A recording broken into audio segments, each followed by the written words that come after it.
Bible enregistre la mort de Samuel dans le premier livre qui porte le nom du prophète dans l'Ancien Testament, dans le chapitre 25. Selon le texte biblique, lorsque Samuel est décédé, il y avait une grande agitation parmi les enfants d'Israël. Dans cette vidéo, vous comprendrez tout ce que vous avez été impliqué dans le contexte de la mort de Samuel. La Bible dit que Samuel était le fils d'Anna et de Cana, et est né pendant la période où les tribus d'Israël étaient toujours dirigées par des juges. En fait, Samuel lui-même était le dernier chef de ce genre de gouvernement, avant d'onction Saul en tant que premier roi d'Israël. Même la mort de Samuel s'est produite sous le règne du roi Saul, mais au moment où Saul avait déjà été rejeté par Dieu et David avait déjà été oint le roi à sa place. Par conséquent, il est facile de conclure que le texte biblique n'apporte pas beaucoup de détails sur la mort du prophète Samuel. David a ensuite dit à Samuel tout ce qui se passait et a pris un temps avec les prophètes de Naïoth. À cet endroit se trouvait un type d'école de prophètes qui était présidé par Samuel. Puis, lorsque les messagers de Saul sont venus à cet endroit, miraculeusement, l'Esprit de Dieu est tombé sur les messagers, et ils ont commencé à prophétiser. La même chose s'est également produite avec 2 autres groupes de messagers envoyés par Saoul, jusqu'à ce que le roi lui-même se rende à Rama. Mais quand Saul est arrivé à Rama et savait que David était à Naïoth, la Bible dit que l'Esprit de Dieu est également tombé sur Saul, et qu'il a commencé à prophétiser jusqu'à ce qu'il atteigne Samuel. Ce phénomène était essentiellement l'action de Dieu lui-même, frustrant Saul dans sa tentative de tuer David. Mais curieusement, à ce moment-là, Saul s'est également déshabillé et était sans ses vêtements toute la journée et toute cette nuit.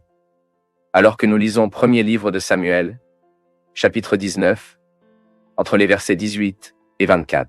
Il est possible que cette action de Saul, motivée par la puissance de l'Esprit de Dieu, ait une signification symbolique pour indiquer que les vrais vêtements n'appartenaient plus à Saul, car il avait déjà été rejeté par le Seigneur.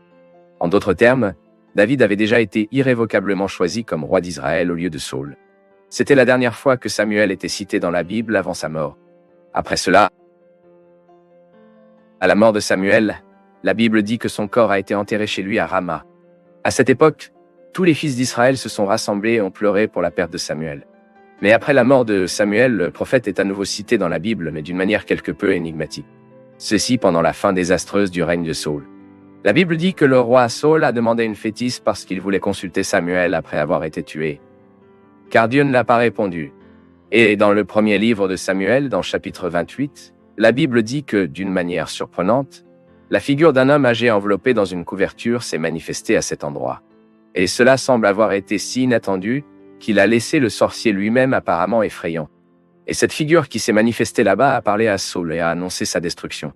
Cet épisode biblique est reconnu par les chercheurs comme l'un des plus difficiles à interpréter dans tout l'Ancien Testament. Certains commentateurs croient que cette apparition n'était qu'une erreur de Satan pour confondre davantage le roi désespéré. D'autres interprètes, en revanche, croient que, extraordinaire, à l'époque, Dieu a permis à l'esprit du prophète Samuel lui-même d'apparaître là, pour annoncer la ruine finale du roi rejeté. En tout cas, le fait est que cet épisode a encore augmenté le jugement divin sur Saul, comme nous l'avons lu dans le premier livre des Chroniques, chapitre 10, verset 13. Mais comme il s'agit d'un épisode très controversé, nous pouvons même faire une vidéo en parlant spécifiquement. On veut une vidéo sur ce sujet ici, sur la chaîne. Laissez votre commentaire afin que nous puissions le savoir.